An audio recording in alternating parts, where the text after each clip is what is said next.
Assalamualaikum warahmatullahi wabarakatuh. Di sini saya Leoni Andara dengan NPM 23030109 yang akan menjelaskan tentang analisis laporan keuangan pada PT Wijaya Karya Tbk, PT Adikarya Tbk, dan PT Pembangunan Perumahan Tbk pada periode 2022 hingga tahun 2024 sebagai tugas mata kuliah analisis laporan keuangan. Industri konstruksi merupakan salah satu sektor strategis dalam pembangunan ekonomi Indonesia karena berperan penting dalam pembangunan infrastruktur, perumahan, transportasi, dan proyek energi. Infrastruktur yang baik menjadi faktor kunci bagi pertumbuhan ekonomi dan mobilitas masyarakat. Perusahaan BUMN konstruksi seperti PT Wijaya Karya, Adikarya, dan PT Pembangunan Perumahan memiliki peranan penting dalam pembangunan nasional, khususnya proyek strategis nasional atau PSN yang dirancang pemerintah. Kinerja keuangan perusahaan konstruksi sangat mempengaruhi kemampuan mereka dalam menyelesaikan proyek tepat waktu dan sesuai dengan anggaran. Hal ini merupakan hal yang penting karena banyak proyek yang dibiayai melalui kontrak pemerintah yang tentunya ketat dan memiliki penalti jika terlambat. Selain itu, perusahaan konstruksi menghadapi tantangan terkait biaya material yang fluktuatif, ketersediaan tenaga kerja, dan risiko keterlambatan proyek. Oleh karena itu, analisis laporan keuangan menjadi alat penting untuk menilai kesehatan finansial perusahaan. Analisis laporan keuangan 3 tahun terakhir memberikan perspektif tren kinerja keuangan, termasuk pertumbuhan pendapatan, laba bersih, struktur modal, dan arus kas. Dengan membandingkan kinerja ketiga perusahaan, dapat diidentifikasi perusahaan mana yang lebih efisien dalam mengelola modal kerja dan lebih kuat dalam menghadapi resiko keuangan. Resiko keuangan seperti likuiditas, solvabilitas, dan profitabilitas menjadi indikator utama untuk menilai kesehatan finansial perusahaan konstruksi. Berdasarkan pemaparan tersebut, maka rumusan masalah yang timbul yaitu bagaimana perbandingan rasio likuiditas, solvabilitas, dan profitabilitas pada PT Wika, PT Adi, dan PT PP pada tahun 2022 hingga tahun 2024. Serta perusahaan manakah yang memiliki kinerja keuangan terbaik berdasarkan dengan masing-masing rasio. Adapun tujuan penelitian yaitu menganalisis dan membandingkan kinerja keuangan ketiga perusahaan BUMN konstruksi tersebut untuk mengetahui perusahaan dengan kinerja keuangan terbaik. Dengan manfaat penelitian, hasil penelitian ini diharapkan bermanfaat bagi investor, manajemen perusahaan, pemerintah, dan akademisi sebagai bahan evaluasi dan referensi untuk pengambilan keputusan. Analisis rasio digunakan untuk menilai kinerja keuangan perusahaan dengan membandingkan angka-angka dalam laporan keuangan sehingga memudahkan evaluasi dan perbandingan antara perusahaan. Yang terbagi ke dalam 3 rasio. Yang pertama adalah rasio likuiditas, yaitu mengukur kemampuan perusahaan dalam memenuhi kewajiban jangka pendek seperti current rasio, quick rasio, dan cash rasio. Lalu ada rasio solvabilitas, yaitu kemampuan perusahaan dalam memenuhi kewajiban jangka panjangnya yang dapat diukur dengan debt to equity ratio dan debt to asset ratio. Lalu yang ketiga adalah rasio profitabilitas yang mengukur kemampuan perusahaan dalam menghasilkan laba yang dapat diukur dengan return on asset, return on equity, dan net profit margin. Untuk gambaran umum perusahaan yang pertama yaitu ada PT Wijaya Karya. PT Wijaya Karya Tbk yang selanjutnya disebut dengan Wika merupakan salah satu badan usaha milik negara yang beroperasi di bidang konstruksi dan rekayasa. Perusahaan ini didirikan pada tahun 1960 dengan kantor pusat yang berada di Jakarta. Sepanjang perjalanannya, Wika telah mencapai pertumbuhan yang substansial, baik dalam skala operasional maupun kompleksitas bisnis, sejalan dengan peningkatan permintaan terhadap pembangunan infrastruktur nasional. Sebagai entitas konstruksi terdepan, Wika menjalankan kegiatan inti di sektor jasa konstruksi yang mencakup pembangunan bangunan, infrastruktur transportasi, sumber daya air, serta fasilitas industri dan energi. Aktivitas ini berkontribusi dominan terhadap pendapatan perusahaan dan menunjukkan potensi posisi strategis Wika dalam industri konstruksi domestik. Di bidang industri pendukung, Wika memiliki beberapa anak perusahaan yang fokus pada produksi beton pracetak, baja konstruksi, serta peralatan dan komponen konstruksi lainnya. Kehadiran unit-unit ini bertujuan untuk meningkatkan efisiensi operasional, memastikan ketersediaan bahan baku, serta memperkuat integrasi vertikal dalam rantai nilai perusahaan. Dalam menjalankan operasinya, Wika secara aktif berkontribusi pada berbagai proyek strategis nasional yang diinisiasi oleh pemerintah. Partisipasi ini mencerminkan kepercayaan negara terhadap kemampuan teknis dan manajerial perusahaan, sekaligus menempatkan Wika sebagai pilar utama dalam akselerasi pembangunan infrastruktur di Indonesia. Dari sudut pandang keuangan, Wika menunjukkan karakteristik perusahaan konstruksi dengan kebutuhan modal kerja yang signifikan dan ketergantungan tinggi pada pembiayaan eksternal. Kondisi ini menjadikan sumber struktur aset dan liabilitas sebagai aspek penting dalam analisis laporan keuangan, terutama terkait dengan likuiditas dan solvabilitas. Pendapatan perusahaan bersifat volatil dan sangat dipengaruhi oleh kemajuan penyelesaian proyek serta kondisi ekonomi makro. Oleh karena itu, evaluasi kinerja keuangan Wika tidak hanya berfokus pada besarnya laba, tetapi juga pada efisiensi pemanfaatan aset, kemampuan generasi arus kas, dan manajemen resiko keuangan. Selanjutnya yaitu gambaran umum dari PT Adikarya Tbk. PT Adikarya Tbk merupakan badan usaha milik negara yang beroperasi di sektor jasa konstruksi dengan karakteristik utama sebagai kontraktor yang berfokus pada proyek infrastruktur publik. Perusahaan ini didirikan pada tahun 1960 dan berlokasi di Jakarta. Dalam lingkup industri konstruksi nasional, Adikarya dikenal sebagai pelaksana proyek-proyek pemerintah yang menunjukkan tingkat kompleksitas teknis dan administratif yang tinggi. Aktivitas inti dari Adikarya berkonsentrasi pada eksekusi proyek konstruksi yang bersumber dari anggaran pemerintah atau badan usaha milik negara lainnya. Proyek-proyek tersebut mencakup pembangunan gedung pemerintahan, fasilitas pendidikan, rumah sakit, serta infrastruktur transportasi dan perkotaan. Ketergantungan terhadap proyek pemerintah membentuk pola operasional dan struktur pendapatan perusahaan. Struktur keuangan Adikarya mencerminkan sifat perusahaan konstruksi yang sangat bergantung pada modal kerja dan pendanaan jangka pendek. Pola pembayaran proyek yang bertahap menyebabkan perusahaan harus bisa mengelola kesenjangan antara biaya pelaksanaan dan penerimaan kas sehingga likuiditas menjadi aspek penting dalam performa keuangan. Untuk gambaran umum yang ketiga yaitu PT Pembangunan Perumahan. PT Pembangunan Perumahan Tbk merupakan perusahaan konstruksi milik negara yang tumbuh dengan basis kompetensi pada pembangunan gedung dan proyek bernilai tinggi.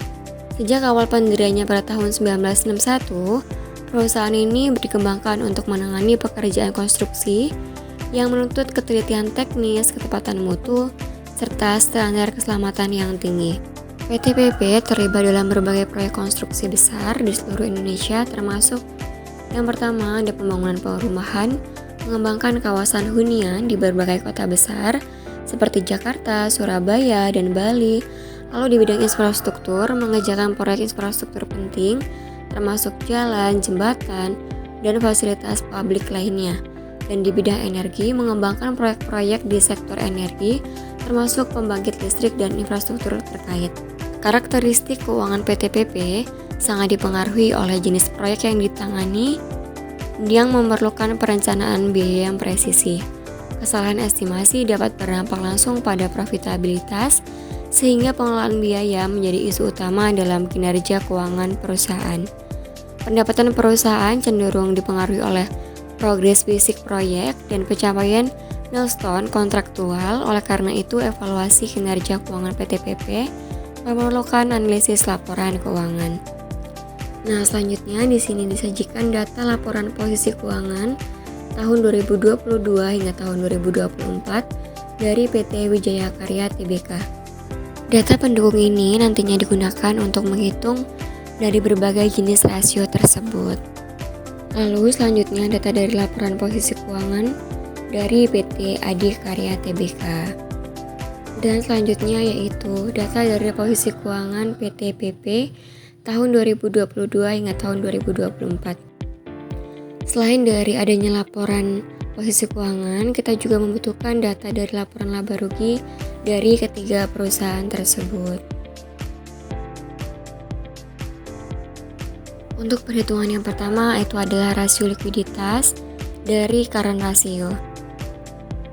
Current ratio merupakan rasio keuangan yang mengukur kemampuan perusahaan dalam membayar kewajiban jangka pendeknya dengan menggunakan aset lancar yang dimiliki dengan rumus current ratio yaitu aset lancar dibagi dengan hutang lancar.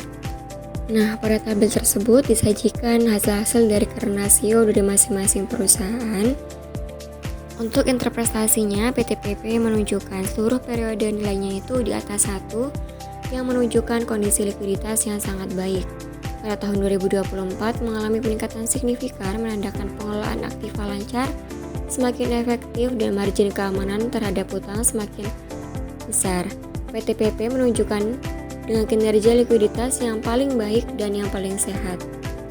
Pada PT Wika tahun 2022 masih dalam kondisi yang cukup likuid, tetapi pada tahun di 2023 hingga tahun 2024 karena rasionya itu di bawah 1 yang menunjukkan bahwa aktivitas lancarnya tidak cukup untuk menutup utang lancar. Lalu tren menurun setiap tahun yang menandakan keuangannya itu memburuk. Sedangkan pada PT Adi menunjukkan seluruh periodenya nilainya itu di atas 1, yang artinya perusahaan mampu memenuhi kewajiban jangka pendek tetapi terjadi penurunan bertahap. Namun masih dalam batas wajar. Likuiditas relatif stabil meskipun efisiensi aset lancarnya itu perlu dijaga. Untuk rasio likuiditas yang kedua yaitu ada quick ratio yang mengukur kemampuan perusahaan dalam membayar kewajiban jangka pendeknya dengan menggunakan aset lancar yang dimilikinya yang paling liquid tanpa memperhitungkan persediaan. Dengan rumus quick ratio yaitu aset lancar dikurangi dengan persediaan dibagi dengan hutang lancar. Berikut merupakan tabel dari perhitungan hasil quick ratio dari ketiga perusahaan tersebut. Berdasarkan hasil perhitungan quick ratio pada ketiga perusahaan tersebut, PT Wika quick ratio-nya itu menunjukkan kondisi likuiditas yang relatif lemah dan berfluktuasi selama periode penelitian yaitu tahun 2022 hingga tahun 2024. Kondisi ini menunjukkan bahwa PT Wika ini masih menghadapi tekanan likuiditas dan sangat bergantung pada realisasi persediaan atau sumber pendanaan lain untuk memenuhi kewajiban jangka pendeknya. Berbeda dengan PT Wika, PT Adi menunjukkan kinerja likuiditas yang paling stabil dan kuat selama periode tersebut. Meskipun kemudian nilainya itu menurun secara bertahap, quick ratio pada PT Adi itu tetap berada di angka 1. Hal ini mengindikasikan bahwa perusahaan memiliki aktivitas lancar non-persediaan yang lebih cukup dari cukup untuk menutupi utang lancarnya.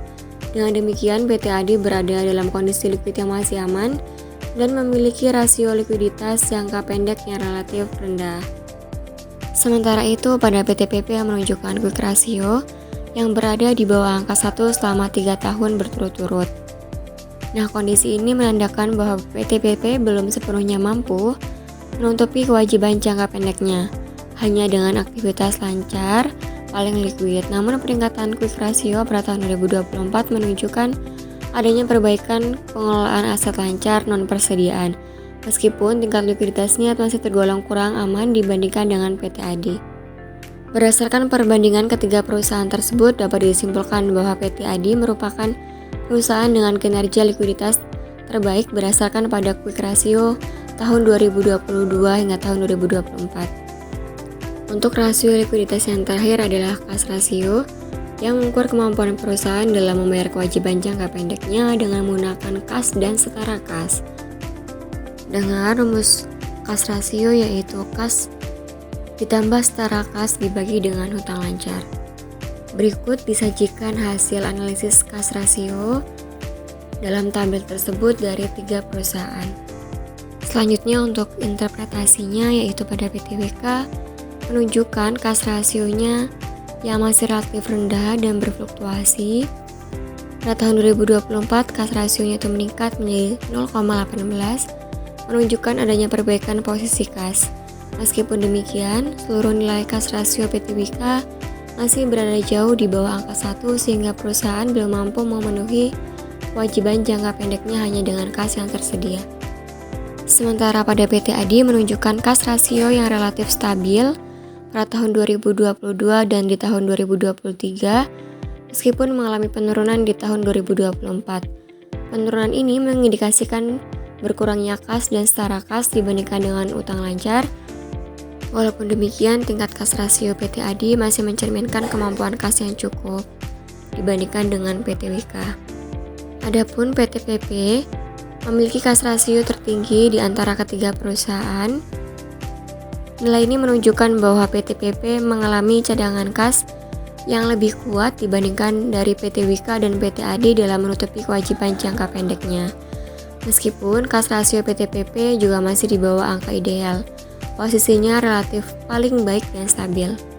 Selanjutnya adalah rasio solvabilitas yang diukur dengan debt to equity ratio, yaitu yang membandingkan jumlah hutang dengan jumlah ekuitasnya. Dengan rumus DER yaitu total hutang dibagi dengan ekuitas dikalikan dengan 100%. Berikut disajikan tabel dari perhitungan DER.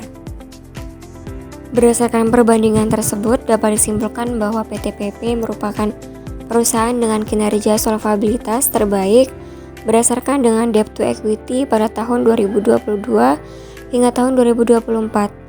Hal ini ditunjukkan oleh nilai DER yang paling rendah dan stabil dibandingkan dengan PTWK dan PT ADI. PT ADI berada pada posisi kedua dengan tren solvabilitas yang membaik, sedangkan pada PTWK memiliki kinerja solvabilitas terendah akibat tingginya ketergantungan terhadap hutang. Untuk rasio solvabilitas yang kedua yaitu debt to asset ratio yang membandingkan jumlah total hutang dengan total aset perusahaan dengan rumus debt to asset ratio yaitu total hutang dibagikan dengan total aset dikalikan dengan 100%. Tabel tersebut merupakan hasil perhitungan DAR dari masing-masing perusahaan. Berdasarkan perhitungan tersebut, PT PP memiliki proporsi pembiayaan aset dengan utang yang lebih terkendali dibandingkan dengan PTWK dan PT ADI. Untuk rasio profitabilitas yang pertama adalah return on asset yang mengukur seberapa efisien perusahaan menggunakan asetnya dalam menghasilkan laba bersih. Rumus ROA yaitu laba bersih dibagikan dengan total aktiva dikalikan dengan 100%. Berikut ditampilkan hasil perhitungan dari ROA dari ketiga perusahaan tersebut. Berdasarkan perbandingan ketiga perusahaan tersebut, dapat disimpulkan bahwa PT ADI merupakan perusahaan dengan kinerja profitabilitas terbaik berdasarkan return on asset periode 2022 hingga tahun 2024. Hal ini ditunjukkan oleh nilai ROA yang paling tinggi dan konsisten meningkat, mencerminkan efisiensi pengelolaan aset dan kemampuan menghasilkan laba yang sangat baik. PT PP berada dalam posisi kedua dengan profitabilitas positif namun menurun, sedangkan PTWK memiliki kinerja profitabilitas terlemah karena memiliki kerugian dalam 2 tahun terakhir. Selanjutnya ada return on equity yang mengukur seberapa efisien perusahaan menggunakan modal dari para pemegang saham dalam menghasilkan laba bersih yang diperoleh dengan menggunakan rumus laba bersih dibagikan dengan ekuitas dikalikan dengan 100%. Tabel tersebut merupakan hasil perhitungan dari nilai ROE dalam ketiga perusahaan tersebut.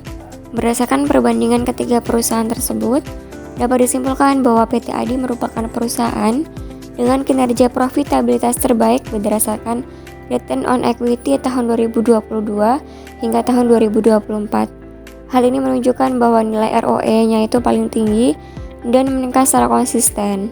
Sedangkan pada PT PP berada dalam posisi kedua dan PTWK memiliki kinerja profitabilitas paling rendah karena mengalami ROE negatif dalam 2 tahun terakhir yang menunjukkan ketidakmampuan perusahaan dalam menghasilkan laba dari modalnya sendiri. Untuk yang terakhir yaitu net profit margin digunakan untuk menilai seberapa banyak laba bersih yang dihasilkan dari total penjualan atau pendapatan dengan rumus NPM, yaitu laba bersih dibagikan dengan pendapatan dikalikan dengan 100%. Berikut merupakan tabel dari perhitungan net profit margin dari ketiga perusahaan tersebut. Berdasarkan data perbandingan tersebut, kinerja net profit margin pada PT Adikarya selama proses periode penelitian menunjukkan tren yang sangat positif dan meningkat secara konsisten dibandingkan dengan perusahaan lainnya. Peningkatan ini mengindikasikan kemampuan perusahaan dalam menghasilkan laba bersih yang tinggi dibandingkan dengan pendapatan yang diperoleh. Sekian yang dapat saya sampaikan. Terima kasih. Wassalamualaikum warahmatullahi wabarakatuh.